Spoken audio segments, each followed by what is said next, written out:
da Abdullahi ya shiga wuta ba zai kawo ma ba. Ko kun san ayar? Da an santa a Qur'ani da a ƙarƙashin hadisin na Abu Hurairah da an jero ayoyin amma babu aya. Sai ayar da tace haka din ƙarya ne. Wa ma kunna mu'azzibina.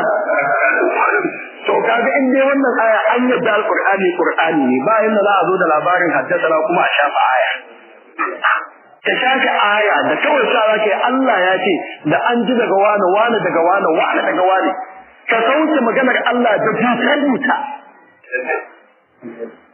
Kaga ai ana neman mahaukaci kai ne. Duk sanda aka nemi mai runin hankali kai ne.